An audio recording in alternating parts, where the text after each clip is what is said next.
Tommy Robinson has hit back in quite a rambling letter talking about incompetent, corrupt, festering, blum, blum, blum, blum, blum, cowards. He's hit back against both sides of the political divide, who both invoked his name yesterday in Prime Minister's questions. And this, of course, is on the day when there's a by-election, so there's a sort of purdah on what anyone can say about politics. And it's interesting. Yesterday, Keir Starmer accused the Conservatives of supporting Tommy Robinson, and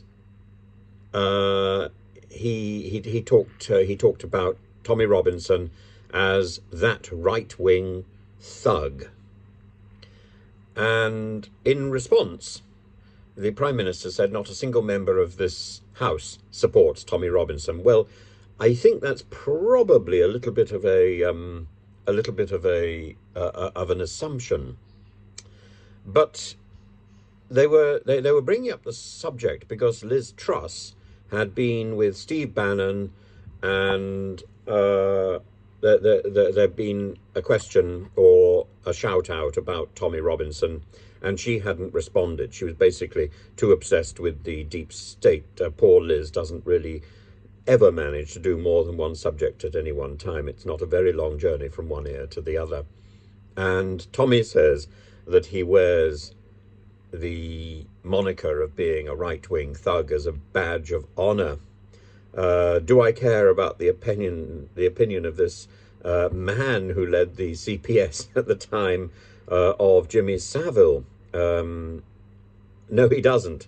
No, he doesn't. That was from 2008 to 2013, and he says that Keir Starmer doesn't even have the guts to take responsibility for this himself. He's passed the blame on to the police, and even though he is, and I quote now, an incompetent failure himself. And he talks about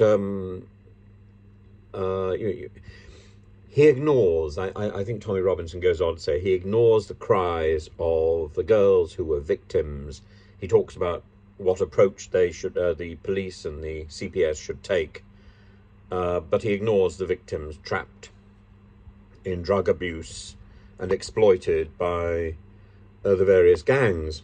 Now, he says Starmer is a career politician, a numpty, I think he calls him, a numpty unelected. No, it's the Prime Minister, he says, is the numpty unelected Prime Minister. The man can't and won't deal with the real problems, which are the small boats and the foreign criminals. I think there's bigger problems than that. I think the bigger problem is the cost of living crisis, the collapse of the NHS, the diminishing ability of our schools to actually educate our children. But he then goes on to talk about the virtue signalling of these politicians, and there's a lot of bad language. Tommy Robinson doesn't hold back at all. Now, is any of that significant?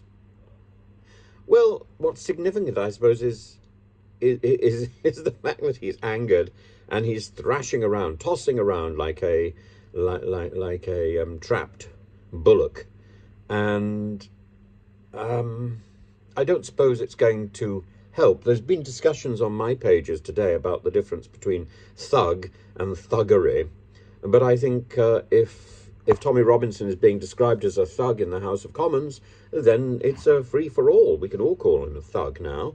Parliamentary privilege has dictated the terms of description, so that's very convenient. People may not agree with it. People may think it's wrong, but it is sanctioned now by the letter and voice of the House of Commons, and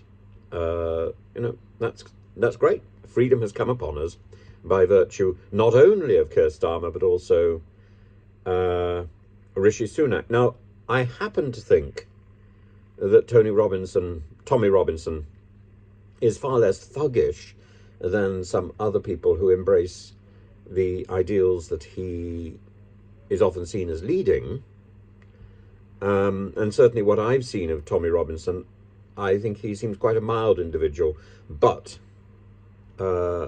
let's be led by the parliamentary invective, and let's embrace the reality. Tommy Robinson is the definition of a thug. Tommy Robinson is somebody who commands thuggery. The thugs are. It was a sort of cult in India, outlawed by the British. You can find out all about it by watching Indiana Jones and the Temple of Doom. And the Thuggee cult involved violence, and there's nothing worse, frankly, than the religious self-righteousness that then inflicts violence.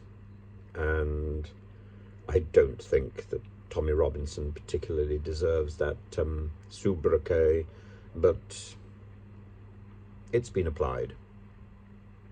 It's been applied with parliamentary privilege.